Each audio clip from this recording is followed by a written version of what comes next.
Facebook. How are you guys doing? It's Let's Talk About It. We are in our Sunday session for Let's Talk About It, and tonight's topic is reactive versus proactive mindset. So this topic actually was a suggestion of a friend of mine by the name of Kelvin Thrower. So thank you, Brother Kelvin. So I'm going to start out by saying hello to everybody, and I hope that you guys are interactive with me throughout this particular session, and I will acknowledge everybody at the end so that we could just flow right through it. And I must admit that this is a topic that I am struggling with. So this is something that is really for me.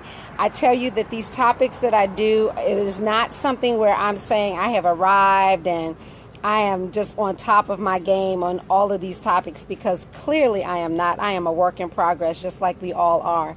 This particular topic is something that I am really having a problem with. So this research was for me. I got a lot from it, and this is something that I'm learning as I'm growing and developing as a person. So we're talking about reactive versus proactive mindset. And just to give you a brief definition off the back, reactive means reacting to the past rather than anticipating the future.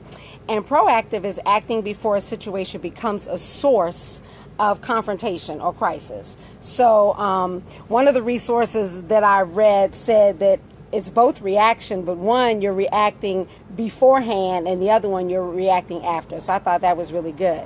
So we're just going to delve right in. I got a lot of stuff I want to share with you guys. That's really, really good stuff. And I'm going to end it with an awesome author, Stephen Covey. I'll tell you one of his quotes and give you some information about one of his great books. So we're going to start off with some information that I got off of this website called proactivemindfulness.com. So it's www.proactivemindfulness.com. And I put the resources at the end. So it's talking about what it means to be proactive versus reactive. So the author of the article, it's not documented who the author is, so I'll use he.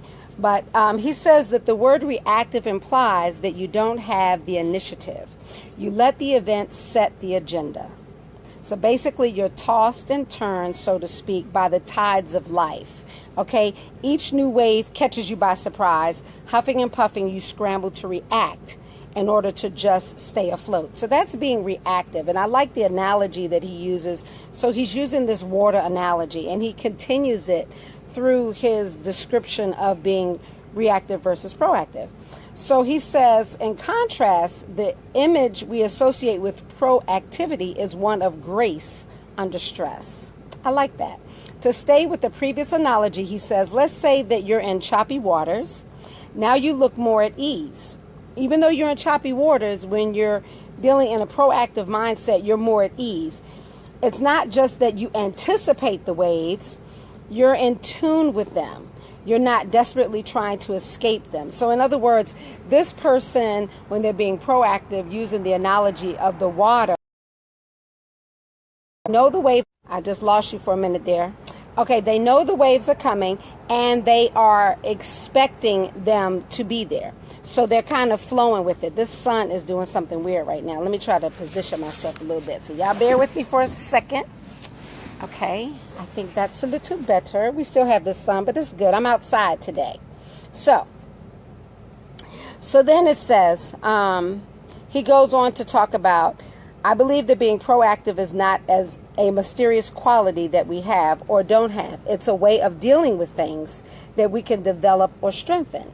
So again, this is something that I'm learning to do, to get out of that reactiveness and to be more proactive. And it is definitely a learned skill that I have not mastered yet, but we're working on it. I'm a work in progress. Okay, so he says, in a nutshell, being proactive is the same thing as being reactive. The only difference is you do the reacting ahead of time. So I really like that. He really brings some stuff out to make you think. So he goes back to the analogy of the two swimmers. And he's saying that the difference between them is that the proactive swimmer anticipates that there will be waves, whereas the reactive one is painfully surprised by every single wave. So I thought that that was really good. So let's see. So he says the difference is one of perspective.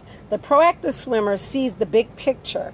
Each wave is not an isolated incident, but a part of a pattern. That was good for me. That was really, really good for me. He said, while there is stress in dealing with difficult circumstances, there is consistency and a logic to the environment. There's a degree of predictability. That's like really, really good. That was good for me. So he says, with the bigger picture in mind, the proactive swimmer is able to adapt to the ups and downs. As he does so, he learns the patterns of the waves from the inside out, so that his reactions become more and more spontaneous, more and more in tune with the rhythm of the wave. So his reactiveness is ahead of time, and it becomes easy because he practices that. That was good. He says, so being proactive means being able to anticipate what the future will be and react accordingly before it actually happens. So I really like that. And then he goes on to say that the proactive swimmer has enough energy to take in the available information and adapt to it. In contrast, the reactive swimmer is exhausted and overwhelmed and is basically saying, somebody get me out of here. Okay? So he says, what does the metaphor have to do with understanding how you can be more proactive in your life? And he said there are three things. One, to be proactive, what you have to do is ask yourself what is likely to happen and react to it before it happens. Okay? Two, it takes energy to rise above the difficulties of the moment, to see the big picture, and to make the changes you need to make. Three, sometimes you may not have that energy. At such times, it serves no purpose to berate yourself for being weak. Think of your reactivity as a symptom instead of a failure. Wow. He says you need a break, so take it. I'm going to read 3 again, because 3 is really, really good. He says that sometimes you may not have the energy. At such times, it serves no purpose to berate yourself for being weak. Think of your reactivity as a symptom instead of a failure. You need a break, so take it. That was for me. That is something that I am struggling with, and I'm working on that. I'm working on that. Sometimes the most proactive thing we can do is to take a break. Use the timeout to refocus on what you're doing and how you're doing it. Okay? So I thought that was really, really good. That was a very, very great article. There's also a really good article that I'm not actually going to go into, but it's worth reading. It's really, really deep. And it talks about fight or flight, and it's on activepause.com. Pause as in pause the tape. So www.activepause.com.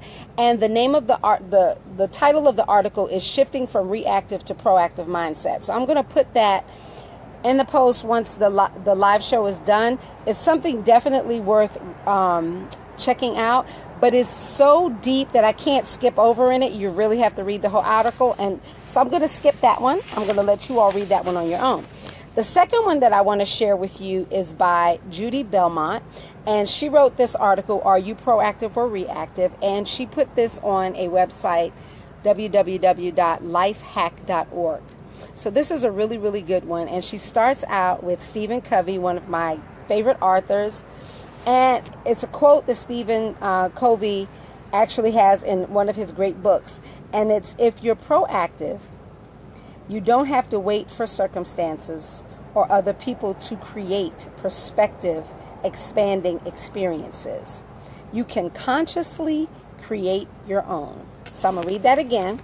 Stephen Covey says, if you are proactive, you don't have to wait for circumstances or other people to create perspective expanding experiences.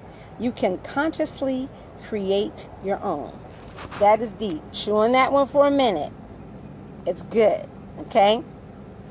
So Judy goes on to say that proactivity, according to Stephen Covey, is one of the most important characteristics of successful and personally effective people. And in his book, The 7 Habits of Highly Effective People, and if you don't have that book, you need to get that book. It is a great book. So I'm going to summarize the book at the end of the session. Towards the end of the session. But in that book, Covey sees proactivity as the foundation of all of the other 6 habits. So habit number 1 is talking about being proactive. So Covey regards proactivity as the act of taking charge of your life, being responsible for it, and taking action to master your life. Covey focuses on choice as a principle that underlines proactivity. As we ultimately have the choice on how we respond to what happens to us in our lives, and it is our reactions that determine how things affect us. Remember, we talked about when I do the morning sessions, I shared it's not the situation, it's how you react to the situation.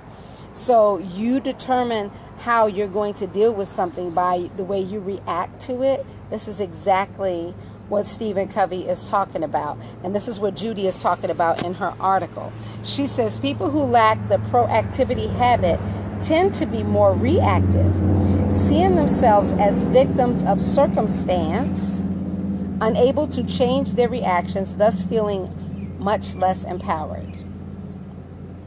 Wow, that was good. People who play the game of tit for tat in an argument are being reactive. They are reacting to what the other person is saying rather than being grounded and more rational, where they take responsibility for their emotional triggers. That's my challenge. That is my challenge. That's what I'm working on. So this really was for me. Thank you, Kelvin, for this topic. The mentality, he makes me mad or she made me feel bad about myself, are examples of victim language. Underlying the habit of proactivity, according to Covey, underlying the habit of productivity, according to Covey, are the ability to set goals and work towards achieving them, creating opportunities, not waiting for them to come your way, taking conscious control of your life, understanding the choice you have in engineering your life, applying your own personal principles and core values in making decisions, having imagination and creativity to explore possible alternatives, and realizing you have independent will. You have independent will to choose your own unique response. Realizing you have independent will to choose your own unique response. Your response is your response. Your response cannot be credited to anybody else because they have no ability to control your response. You have independent will to choose your response. That is powerful. Covey differentiates between the haves and the bees, and latter focuses on your character and how you can take charge of your life. Instead of focusing on the thought, if I had a better job, a proactive person would focus on the thoughts like, I can be more resourceful to find another job or make the best of the one that I'm in. So some proactive takeaways are: remember the importance of being proactive and not reactive. If you feel like a rudderless boat, which is in a chaotic motion without you taking charge at the helm, remind yourself that you can take the helm and you can be the captain of your ship. You have that power. You can take the helm and be the captain of your ship. Write a specific action plan. This is number 3. Write a specific action plan, whether it be a checklist, a schedule, or a chart, in which you reward yourself for sticking to your goals. It's very important that you set goals and I talk about to-do lists on one of my morning sessions. You have this to-do list. It is so important to be able to check off things that you've accomplished, because then you can see it. You can actually see that you're making progress. So you need to do these lists because they show that you are making progress. Number 4, replace Covey's have thoughts with be thoughts. For example, the thought, if I had a better boss, can be changed to I can be more an effective. And wait a minute, let me start over. Instead of the thought, if I had a better boss, the thought could be a be thought, where you change it to be, I can be a more effective employee. So you are taking that control. You're not expecting that boss to make your experience better. You're not expecting that boss to meet your needs. You're not expecting that boss to satisfy your goals. You're not expecting that boss to determine your future. You are being a more effective employee. You're taking control. You're going to have control. You're going to determine when you are promoted. You're going to determine when you get that increase. You're going to determine when you get that better job, because of your mindset, because of your attitude, because of the way you are thinking as a proactive person instead of a reactive person, because you have the independent will to choose your own unique experience. Okay, number 4, enlist support. Don't hesitate to seek support from others and sticking to your plans. To seek support from others and sticking to your plans. Just because you are the captain of your life does not mean that you need to go it alone. It's always nice to have a crew. So captains have a crew. So you get those people on your ship who are supportive. You get those people on your ship who have the experience and the knowledge, have something that you need, that you can learn from. You don't always want to be the smartest person in the room, as my husband would say, because if you're the smartest person in the room, who are you going to learn from? Who's going to lead you? Who's going to teach you? Okay? So you need to have a crew, but select that crew. Select that crew. That crew needs to be able to feed you. That crew needs to be able to support you. That crew needs to be able to sustain and motivate you. That crew cannot drain you. That crew cannot pull from you. That crew cannot detract from you. That's very, very important. Number 6, Judy says, plan the ways to manage your time and do not spread yourself too thin. Don't let your time divide you.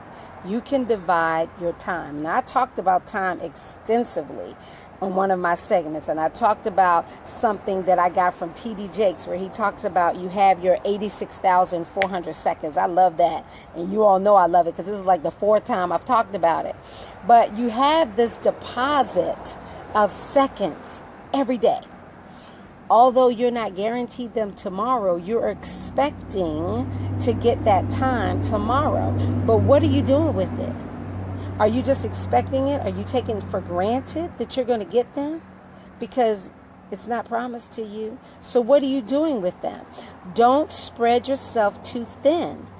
Don't let your time divide you. You divide your time. You take control of your time. You decide what you're going to do. You decide if what you're doing is working towards where you're trying to go. Sure, you want to have fun. You want to have a good time. You want to have some downtime. But if you're not where you need to be, if you're not where you're trying to be, if you're not where you're supposed to be, it's not time to be playing. It's not time to have all this downtime. You need to work hard now so you can play hard later. So you need to be about the business of taking care of business so that you will have the opportunity to relax. But if you're relaxing when you should be working, then you're going to be working when you should be relaxing. You get that? That's really, really important. That is so vitally important. So Judy says, so if you find yourself having a hard time taking your power back from others, how about spending some quiet time and writing down at least 3 have phrases and transform them to be phrases? Okay? Transform those have phrases to be phrases. As you become stronger about your own sense of empowerment, you will find yourself growing by leaps and bounds. So that is really, really good. Okay, so the next one that I'm going to share with you, and let me look at my time because I try not to hold you all too long. Okay, so the difference between proactive and reactive behavior. This is by April Showers. Okay, and she says proactive and reactive are very important terms when it comes to the type of lifestyle you choose to live. In fact, proactive behavior is influenced by a lifestyle of choice, whereas reactive behavior waits for choices to be made and then responds. That, and hence, is the reactive part. The basic difference is therefore when the actual action takes place, adequate steps are taken and measures to put in place by the proactive person before something happens, therefore preventing problems from occurring or spiraling out of control. And then April goes on to say that a reactive person responds after something has happened, by which time it is mostly too late to prevent the full impact of the event, which, if anticipated, could have easily been averted. Judy has some great charts, and I'm going to share her information on the post after the live show. She asked, are you reactive or proactive? And she talks about attributes. So she lists some attributes, then she lists the reactive response, and then she lists the proactive response. And this is on upyourimpact.com. Okay, so I'm gonna talk about the attributes, and then I'm going to give the reactive and the proactive response. So attitude towards learning. A reactive one is I know enough. I've done the learning thing. I'm done with learning new things. The proactive person is constantly cultivating new knowledge and skills. Never stop learning. So attitude towards change. I hate change. It always takes something from me, is the reactive mindset. The proactive mindset is accepting it as a constant and embracing it. Change is inevitable. You can't get away from it. We cannot hide from it. So the only thing you could do is embrace it. Okay? So on mission, the reactive is I'm doing this job to pay the bills. Okay? The proactive person says, I'm doing this job to make a difference. Okay? And then the mindset at work, doing what they're told, but no more, waiting on others. Proactive is entrepreneurial, looking for improvement, looking for opportunity. So that just kind of gives you an idea. That's not all of them, but that kind of gives you an idea. So she talks about proactive thinkers. Proactive thinkers anticipate what will happen, and they plan adequately with self-initiation towards change. This way of thinking can encompass an all-inclusive lifestyle type of living, or be perhaps mostly used in the workplace. This is a positive type of person, not afraid to change and willing to take responsibility for their life decisions and choices rather than blaming the circumstances. This type of behavior has been identified by researchers as being proactive and geared towards a successful lifestyle. Okay, reactive thinkers, on the other hand, behave in almost the opposite manner. According to April, they wait for their life or things to happen to them before taking any steps. The main problem with this type of behavior and the way of thinking is that these people never really face up to their responsibility, as they are in constant battle to resolve the previous issue. They are never really in position to resolve their problems, as they are always being bombarded with new ones because they still haven't resolved the previous issue. This situation often makes the reactive person feel as though they are stuck in a rut. This person does not prepare well and may well blame external factors as the root of their problem.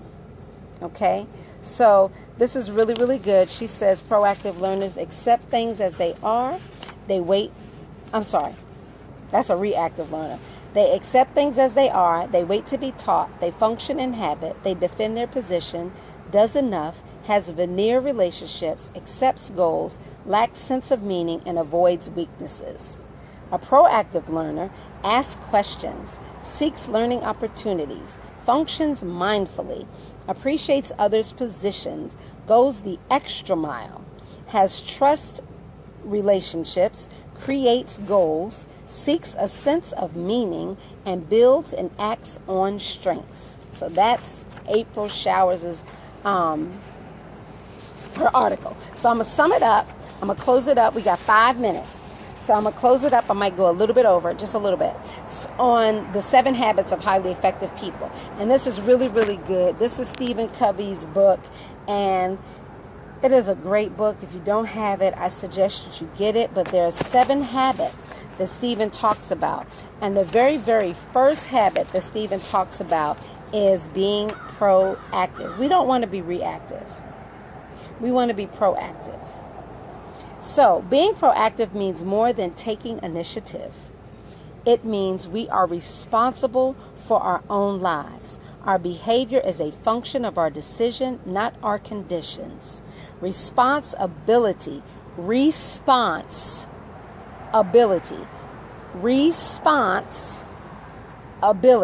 okay, is the ability to choose your response. Highly proactive people do not blame circumstances, conditions, or conditioning for their behavior. Their behavior is a product of their own conscious choice based on values rather than a product of those conditions based on feeling. Okay? Reactive people are often affected by their physical environment. If the weather is good, they feel good. If it isn't, it affects their attitude and their performance. How many of you all have blamed your mood on a rainy day? It is not the rain's fault. Stop it. Proactive people carry their own weather with them. I love that. So it can be doing whatever it wants to do outside. You decide whether you're having a sunny day. You decide whether you're having a good day. The weather has nothing to do with it. Okay? They are still influenced by external stimuli, the reactive person, but their response, conscious or unconscious, is a value-based response or choice. It's your choice. It's our choice. We are choosing to be whatever it is. It is our choice. So why not choose wisely, grasshopper? Taking the initiative. Taking initiative does not mean being pushy, obnoxious, or aggressive. You hear that, strong-minded people, strong-willed people? It does not mean being obnoxious, aggressive, but recognizing your responsibility to make things happen. People who end up with good jobs are proactive ones. They are solution seekers. They find solutions to problems. They don't bring the problems, they bring the results of the solution to the problem. Okay? They seize the initiative to do whatever is necessary to be consistent with corrective principles and to get the job done. Okay? So that's proactivity. Act or be acted upon. Act or be acted upon. If you wait to be acted upon, you will be acted upon. Okay? That's really, really important. If you're waiting for it, you're going to get it. Okay? So, the serious problem with reactive language is that it becomes a self-fulfilling prophecy. Examples of reactive language is, there's nothing I can do. That's just the way I am. Or I have to do that. Or the worst one of all, I can't. If you say you can't, you won't. If you believe you can't, you're right. It's very, very, it's that simple. On the other hand, proactive language takes responsibility. Let's look at our alternatives. I can choose a different approach. I control my own feelings, and I will. Okay, that's the proactive language. Circle of concern and circle of influence. We each have a wide range of concerns: health, children, problems at work, the national debt, nuclear war. We could separate those things in which we have no mental or emotional involvement by creating a circle of concern. Within our circle of concern are some things over which we have no control. Some we can do something about, some we can't. We could identify those in a latter group. Okay, but And that's the group of circle of influence. So we really, really need to be careful about worrying about things that we have no control over. You need to know about things. You need to be mindful of things, but you can't let it consume you. One thing that my husband always says is you can't live in fear. You cannot live in fear. You can't live in fear of what might happen as a negative. Change that to a positive, to say, what could happen? What is the potential? What are the possibilities? Okay? So just changing how you look at it is so important. So direct, indirect, and no control.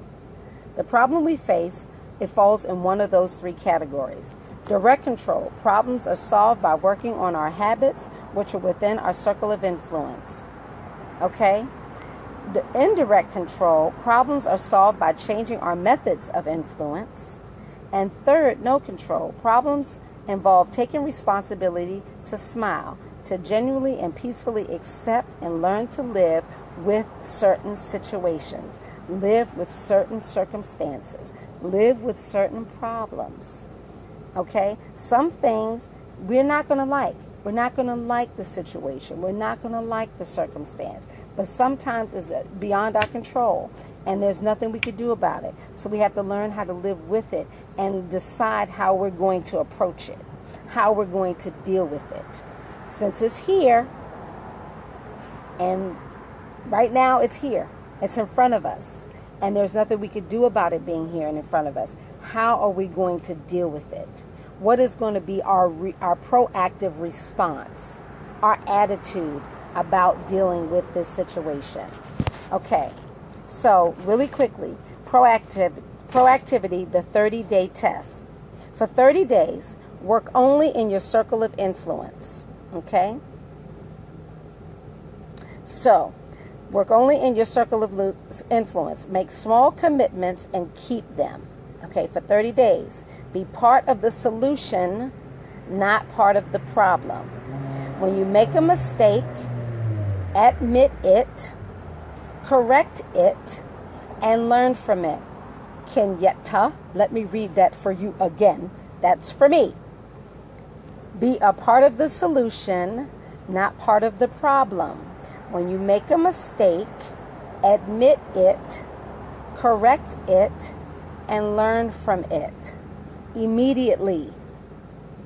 Don't get into a blaming, accusing mode. Work on the things that you have control over.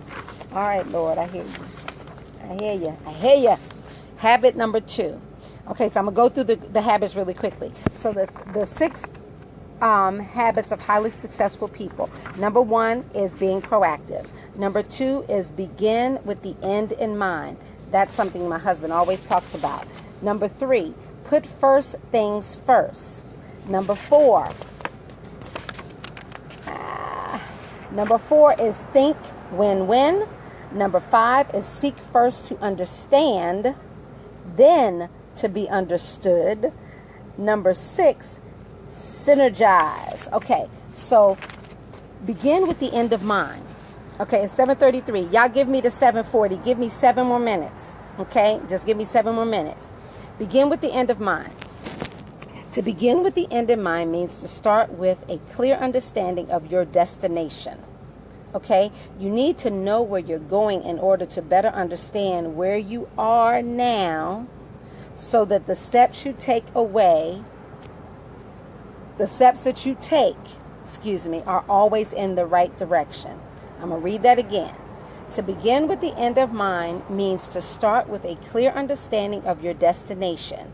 You need to know where you are going in order to better understand where you are now, so that the steps you are taking are always in the right direction. Wow. Stephen says it's easy to get caught up in the activity trap and the busyness of life, to work harder and harder at climbing the ladder of success, only to discover that it's leaning against the freaking wrong wall. He didn't say that freaking part. I did. Okay?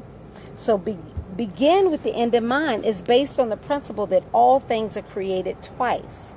There is a mental or first creation, and a physical or second creation. Look at the business. If you want to have a successful enterprise, you must clearly define what you're trying to accomplish. The extent to which you begin with the end in mind often determines whether or not you're able to create a successful enterprise. Okay? That is so good. You've got to get this book. You've got to get this book. So, he talks about mission statements. He talks about centers, about centeredness, being centered in your relationships with your spouse or your significant other, centered in your family, centered with your money, centered in your work, centered in the things that you possess, centered in pleasure. Remember that balance? Remember we talked about balance in the last session? Centered with your friendships, centered with your opposition, your enemies. You have to know who they are. You have to know who they are. Centered in your church, centered in yourself. So he talks about those centers. You have to get this book. Okay, so habit 3, put first things first. Take a few moments to write down a short answer to each of these 2 questions. So listen to these questions.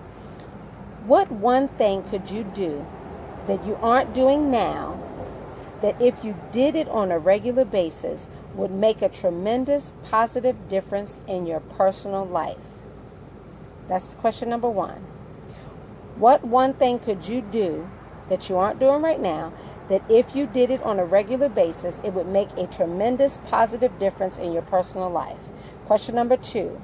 What one thing in your business or professional life would bring similar results? Okay?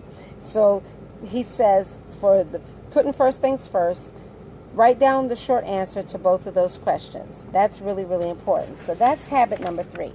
Habit number 4 is think win-win. Stephen talks about win-win is not a technique. It's a total philosophy and one of 6 paradigms of human interaction. The other paradigms are win-lose, lose-win, lose-lose, win and win-win, or no deal. Okay, so what do you want to do? I think I'd rather win-win. So really quickly, I'm going to go through these. Win-win. This is the frame of mind and heart that constantly seeks mutual benefit from all human interaction. It's not your way or my way. It's the better way, the higher way. Win-lose in leadership style is an authoritarian approach.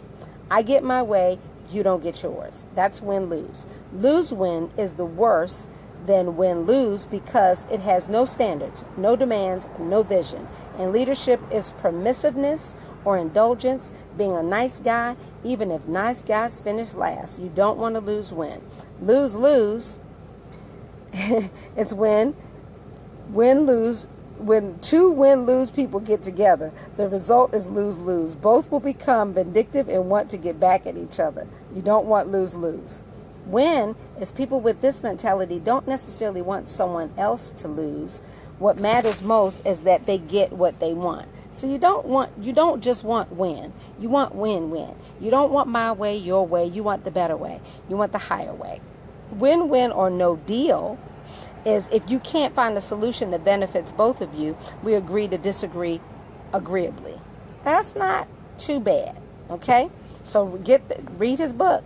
The 5th habit is seek first to understand, then to be understood. So in this one, you seek first to understand, I got 2 minutes, involves a deep shift in paradigm. We typically seek first to be understood instead of most people listen to the reply. They're either speaking or preparing to speak. Okay, Lord, that's me. I'm working on it. Ooh, Lord of Jesus. Okay, I done lost my place. Let me go back. Okay, we typically seek first to be understood. Instead, most people listen to the reply. They're either speaking or preparing to speak. Empathetic listening is listening with the intent to be understood, or the intent to understand. Empathetic listening is powerful because it gives you accurate data to work with. It takes time, but nowhere near the time it takes to back up and correct misunderstandings when you're already miles down the road. Lord have mercy. Ooh, okay. As you learn to listen deeply to other people, you will discover tremendous difference in perception. You will also begin to appreciate the impact these differences can have as people try to work together in independent situations. Last one is habit 6, synergize. Exercising all of the other habits prepares us for the habit of synergy. When properly understood, synergy is the highest activity in all life, the true test of manifestation of all other habits put together. The highest form of synergy focus, the four unique human endowments, the motive of win-win, and the skill of empathetic communication on the toughest challenges we face in life. What results is almost miraculous. We create new alternatives. Is that amazing, guys? Okay, so let me see. Okay, so who do I have with me? I have Leola, I have Kim, I have Rebecca, I have John, I have Leah, Kay. Oh my gosh. Hi guys, how are you? Oh, awesome, awesome, awesome. So what did you guys think about today's session? What did you guys think about proactive and reactive? Let's be really, really honest. Are you proactive mostly, or are you reactive mostly? Or how about this? Are you proactive in some aspects of your life and reactive in other aspects of your life? And I must say, hey Robin, I must say that I am proactive professionally. I am very proactive. I am very, it's very easy for me to detach the personal. It's very easy for me to detach and not take things personally and separate business from personal. That's so easy for me at work. I can be very, very forward focused. I can be very, very proactive. I am a good planner. I mean, it's amazing. But personally, I am not proactive as much as I want to be. I can be, but I tend to be more reactive. I tend to be more emotional. I tend to take things more personally. I tend to be harder on myself. I tend to judge myself more. And so that's what I'm learning how to do. I'm learning how to... You're proactive. Who said that they were proactive? Let me see. Kay says that hey Denise, Kay says that she is proactive professionally too, and personal reactive sometimes. I am, it frustrates the heck out of me. I really wanted to cuss right then because it would have been so appropriate. Just kidding, Pastor. It really frustrates me because it's like I react before I think. And it's frustrating. So this was really, really good. And Kelvin suggested it, and he wasn't able to tune in, so he'll probably watch the video. But this was really, really good. And this was definitely for me. And I really thank Kelvin for coming up with this topic. I want you guys to come up with topics. I want you all to tell me what you want to hear about, what you want to talk about. I enjoy doing this research because, like I said, I'm a work in progress. And these sessions are as much for me as I am hoping that they are for you. So I get so much from them and I appreciate them so much. It was a great topic and I really am thankful for it. So I hope that you guys will think about things that you want to share and share those topics with me, because I definitely will research that topic and I will share it on our Let's Talk About Live session. So I thank you for tuning in. I thank you for joining me. I thank you for indulging me with the time, because I went way over. I'm like 45 minutes. I'm almost at 45 minutes now, but I thank you guys. I went 15 minutes over. I thank you for accepting that. And I hope that you have a blessed week. I pray that you have traveling mercies everywhere you go all during the week. And I thank you for tuning in to my Let's Talk About Live sessions.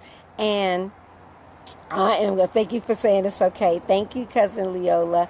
So on Monday, Wednesday, and Friday on my personal page, I do my positive quotes, and I will continue to do that on Monday, Wednesday, and Friday. So I'll see you in the morning. tomorrow morning on my personal page, Sarah Kenyatta, and give you a positive quote in the morning so that we can get through our day and we can start our week off on a positive note. So I thank you guys again, and I pray that you have a wonderful rest of the evening. I'll see you soon. Peace.